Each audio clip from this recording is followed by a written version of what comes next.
જય શ્રી કૃષ્ણ મિત્રો, કેમ છો તમે બધા? હવે સાતમ આઠમ તો બસ આવી જ ગઈ સમજો. અને આપણે સાતમ આઠમ માટે ઘણી બધી અલગ અલગ રેસીપીઓ બનાવતા હોઈએ છીએ.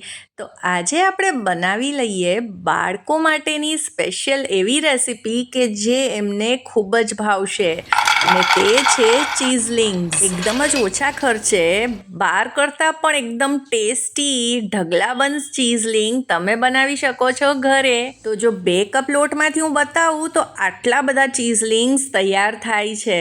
તો ચલો બનાવી લઈએ. તો આમ તો ચીઝલિંગ્સ મેંદાથી જ બનતા હોય છે, પણ આપણે આજે શું કરીશું કે અડધો મેંદો અને અડધો આપણે ઘઉંનો લોટ વાપરશું. તમારે જો ઘઉંના લોટથી જ બનાવવા હોય તો પણ બનાવી શકો, અને ખાલી મેંદો લેવો હોય તો પણ તમે લઈ શકો છો. હવે ખાલી મેંદાથી બનેલા ચીઝલિંગ્સ એકદમ જ સફેદ થશે કલરમાં, અને થોડા ક્રિસ્પી પણ બનશે. અને ઘઉંના લોટના ચીઝલિંગ કલરમાં થોડાક ડાર્ક બનશે અને એટલા બધા ક્રિસ્પી નહીં બને. તો આપણે 1 કપ ઘઉંનો લોટ પણ ઉમેરી દીધો છે. ફક્ત અડધી જ ચમચી મીઠું ઉમેરવાનું છે. મીઠું તમારે જરૂર કરતાં ઓછું જ ઉમેરવાનું છે, કેમ કે આપણે આમાં બટર અને ચીઝ બંને એડ કરવાના છીએ. હવે આમાં ઉમેરીશું 2 મોટી ચમચી ફ્રીઝમાંથી કાઢેલું બટર. બટરને આ રીતે જામેલું જ લેવાનું છે, અને આનાથી જ આપણા ચીઝલિંગ એકદમ સરસ બનશે. હવે અહીંયા મેં 3 ચીઝના ક્યુબ લીધા છે. આટલા ચીઝ ક્યુબ એકદમ પરફેક્ટ છે, એકદમ સરસ ટેસ્ટ માટે. પણ જો તમારે હજી વધારે ચીઝી જોતા હોય ને ચીઝલિંગ્સ, તો હજી 1 કે 2 ક્યુબ વધારે ઉમેરી શકો છો. હવે ચીઝને આપણે આમાં ખમણીને ઉમેરશું, અને તે પણ આવી રીતે એકદમ જ નાના કાણાવાળી ખમણી હોય તેનાથી, જેથી કરીને ચીઝના મોટા કોઈ પણ કટકા ન રહે અને એકદમ સરસ રીતે ચીઝ મિક્સ થઈ જાય લોટ સાથે. તો પાણી કે બીજું કંઈ વસ્તુ ઉમેરતા પહેલાં આપણે આ રીતે લોટ સાથે બટર અને ચીઝને એકદમ સરસ રીતે મિક્સ કરી દેવાનું છે. બટર આ રીતે હાથની ગરમીથી ધીરે ધીરે મેલ્ટ થશે, અને જેમ આપણે આ રીતે મિક્સ કરશું ને તો એ ઓગળતું જશે. તો આ લોટમાં આપણે મુઠ્ઠી વડે એટલું મોણ જોઈશે. તો આ રીતે આપણે ચેક કરીએ તો લોટની મુઠ્ઠી નથી વળતી, એટલે આપણે થોડુંક બટર આમાં ઉમેરવું પડશે. તો હજી 1 મોટી ચમચી મેં બટર ઉમેર્યું છે, એટલે કુલ 3 ચમચી બટર આપણે આમાં એડ કર્યું. હવે તમને ખાસ વાત કહું ને, તો આજની આ રેસીપીમાં આપણે દૂધ પણ નથી ઉમેરવાનું, તો પણ આપણા ચીઝલિંગ્સ એટલા જ સફેદ અને એકદમ ક્રિસ્પી બનશે. આમ જનરલી દરેક ચીઝલિંગની રેસીપીમાં દૂધ ઉમેરાતું હોય છે, પણ તે પછી વધારે દિવસ સુધી સારા નથી રહેતા. તો આ ચીઝલિંગ્સ એવા છે ને કે મહિનાઓ સુધી એવા ને એવા જ રહેશે, બગડશે નહીં. હવે આમાં થોડું થોડું પાણી ઉમેરતા જઈ અને આનો પરોઠાથી પણ સેજ કઠણ લોટ આપણે બાંધવાનો છે. લોટ જો થોડોક ઢીલો હશે તો પછી આપણા એકદમ જ ક્રિસ્પી કુરકુરા ચીઝલિંગ્સ નહીં બને, એટલે તમારે આનો થોડો કઠણ જ લોટ બાંધવો. તો લોટ બંધાઈ ગયો છે, અને આ લોટ બાંધવામાં મારે આ 1 કપ પાણીની જરૂર પડી છે. બસ 1 ચમચી જેટલું પાણી બચ્યું છે આમાં.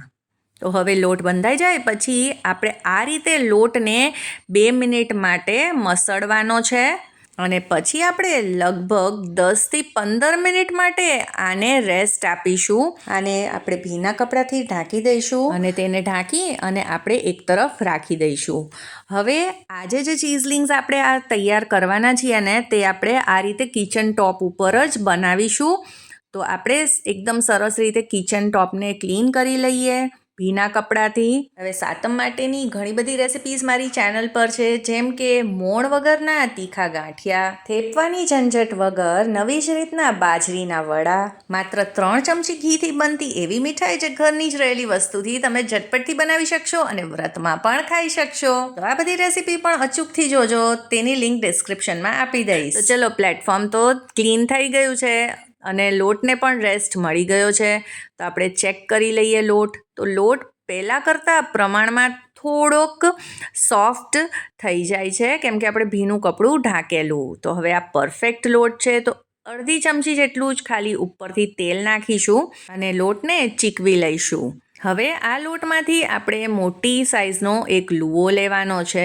હવે જો તમે બિગનર છો અને મોટી રોટલી તમને બનાવતા ન ફાવે તો તમે આના નાના લુઆ પણ બનાવી શકો છો. હવે પ્લેટફોર્મ ઉપર આવી રીતે થોડોક કોરો લોટ છાંટી દઈશું.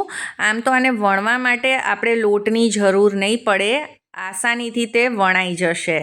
પણ કિચન ટોપ ઉપર લોટ છાંટ્યો હશે તો રોટલી નીચે ચોંટશે નહીં. તો આપણે આની મીડિયમ જાડી રોટલી વણવાની છે. એકદમ પતલી પણ નહીં ને બહુ જાડી પણ નહીં. તો જો એકદમ પતલી આપણે વણી દઈશું તો શું થશે કે ચીઝલિંગ્સ ફૂલશે નહીં, અને બહુ જાડી હશે તો ચીઝલિંગ્સ બહુ જાડા રહેશે. તો તમને બતાવું તો આની થિકનેસ મેં આટલી રાખી છે. હવે આપણે ચીઝલિંગ્સને સ્ક્વેર શેપ આપવાનો છે. એના માટે થઈને આપણે સાઈડની આ રીતની કિનારીઓ કાપી લઈશું, જેથી કરીને આપણને એક મોટું આ રીતે સ્ક્વેર શેપ મળે. હવે આ એક્સ્ટ્રા લોટ જે છે તે કાઢીને ચીઝલિંગ્સના લોટમાં ઉમેરી દઈશું, અને આ રીતે લાંબી લાંબી પટ્ટીઓ આપણે ચપ્પુની મદદથી કાપી લઈશું. હવે અહીંયા તો મેં બારે જે ચીઝલિંગ્સ મળતા હોય તે જ સાઇઝ રાખી છે, મીડિયમ સાઇઝ. તો તમે મોટી કે નાની પણ સાઇઝ કરી શકો છો. તો સૌથી પહેલાં આપણે આ રીતે બધા જ ચીઝલિંગ તૈયાર કરીને આ રીતે પ્લેટમાં રાખી દઈશું, કેમ કે ચીઝલિંગ્સને તળાતા બિલકુલ વાર નથી લાગતી. હવે તેલ આ રીતે કઢાઈમાં ગેસ ઉપર મૂકી દીધું છે ગરમ કરવા. તો આપણે ચેક પણ કરી લઈએ એક ચીઝલિંગ ઉમેરીને. ચીઝલિંગ ઉમેર્યા પછી જ્યારે 2-3 સેકન્ડમાં એ તેલની સપાટી ઉપર આવે તો સમજવું કે આ એકદમ પ્રોપર ટેમ્પરેચર છે ચીઝલિંગ્સ ઉમેરવા માટે. અને જો એકદમ જલ્દીથી એ ઉપર આવી જાય એનો મતલબ એ છે કે તેલ ખૂબ જ ગરમ થઈ ગયું છે. તો તમે આંચને ધીમી કરી અને 1-2 મિનિટ પછી ઉમેરો. તો હવે તમે આ રીતના એકસાથે ઘણા બધા ચીઝલિંગ્સ ઉમેરી શકો છો. અને જો ચીઝલિંગ્સ આપસમાં જો ઓટી ગયા હશે ને તો પણ ચિંતા કરવાની કંઈ જ વાત નથી. જેમ તે ગરમ થશે ને તળાશે અને તમે જારો આ રીતના ફેરવશો ને એટલે બધા જ ચીઝલિંગ છૂટા પડી જશે. તો તમારે થોડી વારે આ રીતે જારો ફેરવવાનો છે, જેથી કરીને ચીઝલિંગ્સ સરસ રીતે ફૂલશે. અને આપણે ફ્લેમને મીડિયમ જ રાખવાની છે, એકદમ ફૂલ પણ નથી રાખવાની અને એકદમ સ્લો પણ નથી રાખવાની. તો આમાં તમારે તળવામાં ખાલી એક જ વાતનું ધ્યાન રાખવાનું છે કે આ રીતે સતત જારાને આમાં ફેરવતા જ રહેવાનું છે, જેથી કરીને ચીઝલિંગ્સ ઉપર નીચે થતા રહે અને બંને બાજુથી એકદમ સરસ રીતે તળાઈ જાય. તો જુઓ તમે આમાં ખૂબ જ સરસ કલર આવી ગયો છે, બબલ્સ પણ ઓછા થઈ ગયા છે. એટલે આ હવે તૈયાર છે. તો આપણે તેને તેલની બહાર કાઢી લઈશું. તો તમે જોયું કે આને તળાતા તો બિલકુલ વાર જ નથી લાગતી. અને હવે બીજો બેચ આપણે તળવા માટે નાખીએ એની પહેલાં ફરીથી તેલને પ્રોપર ગરમ કરી લઈશું અને આ રીતે ચીઝલિંગ્સ ઉમેરી દઈશું. તો તમે જોયું ને કે ચીઝલિંગ્સ પણ જ્યારે ઉમેરું છું ને ત્યારે બધા ચોટેલા છે આપસમાં, પણ તેલમાં નાખતા જ તે એકદમ સરસ છૂટા પડી જાય છે. બધા ચીઝલિંગ્સ તૈયાર થઈ ગયા છે. તો સાંભળો આનો અવાજ, કેટલા સરસ કુરકુરા અને ક્રિસ્પી બન્યા છે. અને આ મહિનાઓ સુધી આવા ને આવા જ રહે છે. પણ મહિનાઓ સુધી ડબ્બામાં રહેશે ખરા? અમારા ઘરમાં તો નથી જ રહેતા. જો આજની આ રેસીપી તમને પસંદ આવી હોય તો તેને લાઈક કરી દેજો, તમારા ફ્રેન્ડ્સ અને ફેમિલીમાં શેર કરી દેજો અને મારી ચેનલને જરૂરથી સબસ્ક્રાઈબ કરજો. જય શ્રી કૃષ્ણ.